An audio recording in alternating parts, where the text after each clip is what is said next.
கர்த்தருடைய பரிசுத்தமுள்ள நாமத்திற்கு ஸ்தோத்திரம்.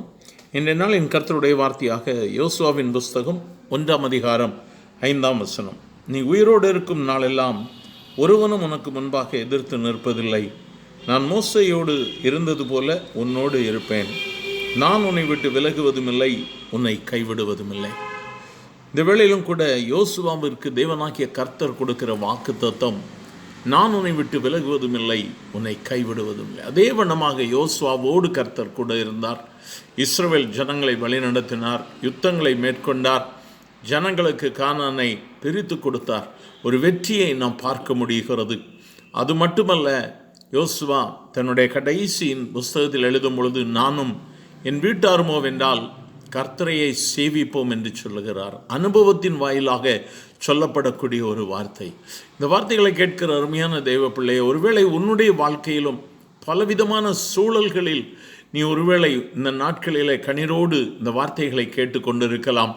உன்னுடைய வாழ்க்கையிலும் பலவிதமான சரிவுகள், ஏமாற்றங்கள், அல்லது நாளைய தினம் எனக்கு எப்படி இருக்குமோ, நான் எப்படி சந்திக்கப் போகிறேன் என்று சொல்லி நீ ஒருவேளை குழம்பி போயிருப்பாயானால், யோசுவாவோடு கூட பேசின தேவனாகிய கர்த்தர் இந்த காலை வேளையிலே உனக்கும் இதே வாக்குத்தத்தத்தை கொடுக்கிறார். நான் உன்னை விட்டு விலகுவதும் இல்லை, உன்னை கைவிடுவதும் இல்லை. அவர் உன்னை கைவிடாதபடிக்கு உன்னிடத்தில் நேசமாக இருக்க வேண்டுமானால் நீ செய்ய வேண்டியதெல்லாம் ஆண்டவருடைய சமூகத்தில் உன்னை ஒப்புக்கொடு. தேவனோடு கூட ஒப்புரவாகும் பொழுது, அவரோடு கூட இடைப்படும் பொழுது கர்த்தர் உன்னை வாலாக்காமல் தலையாக்குவார். கர்த்தர் உன்னை எல்லா விதத்திலும் உயர்த்தி ஆசீர்வதிக்கிறவராக இருப்பார். இந்த காலை வேளையிலும் கூட, ஆண்டவரே எனக்கு இந்த அனுபவத்தை தாரும் என்று சொல்லி ஒரு நிமிடம் நம் ஆண்டவருடைய சமூகத்தில் நாம் ஜெபிக்கலாமா? எங்கள் அன்பின் ஆண்டவரே, ஆசீர்வதிக்கப்பட்ட இந்த வேலைக்காக நன்றி அப்பா. ஜெபிக்கிற ஒவ்வொருவர் மேலும் உம்முடைய கரம் அமரட்டும் ஆண்டவரே. உயிரோடு இருக்கும் நாளெல்லாம் ஒருவனும் உனக்கு முன்பதாக எதிர்த்து நிற்பதில்லை என்று சொன்ன வண்ணமாய் இந்த வார்த்தைகளை கேட்கிற உம்முடைய பிள்ளைகளுக்கு இந்த வாக்குத்தத்தத்தை சுதந்திரித்துக் கொள்ள கர்த்தர் உதவி செய்யும் ஆண்டவரே. உம்மை நோக்கி ஸ்தோத்திரித்து ஜெபித்து கொண்டிருக்கக்கூடிய உம்முடைய பிள்ளைகள் மேல் உம்முடைய நீதியின் வலது கரம் இறங்குவதாக, உம்முடைய அபிஷேகம் இறங்கட்டும் ஆண்டவரே.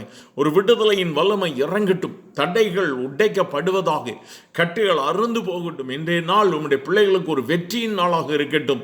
இந்த நாளிலே கர்த்தருடைய மகிமையை அவர்கள் காணும்படியாக, கர்த்தர் பெரிய காரியங்களை செய்யும்படியாக ஜெபிக்கிறோம் ஆண்டவரே. உம்முடைய அற்புதத்தின் கரம் இறங்கட்டும். உம்மை ஸ்தோத்திரிக்கிறோம், உம்மை துதிக்கிறோம், உம்மை மகிமைப்படுத்துகிறோம் ஆண்டவரே.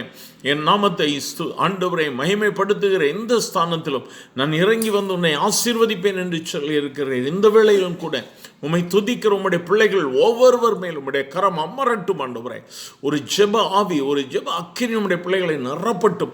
விடுதலையை கொடுங்க ஆண்டவரே. எல்லா சூழ்நிலைகளிலிருந்தும் வெட்கத்திற்கு பதிலாக இரண்டத்தனையான பதிலை கொடுங்க ஆண்டவரே. நீர் அப்படி செய்ய போற தெய்வர்க்காய் ஸ்தோத்திரம். உம்முடைய பிள்ளைகள் சமாதானத்தை சுதந்திரிக்க போகிற தெய்வர்க்காய் ஸ்தோத்திரம். நான் உன்னை விட்டு விலகுவதும் இல்லை, உன்னை கைவிடுவதும் இல்லை என்று சொல்லுகிற தெய்வர்க்காய் ஸ்தோத்திரம். இந்த நாளை ஆசீர்வதியும். இயேசுவின் நாமத்தில் பிதாவே, ஆமென்.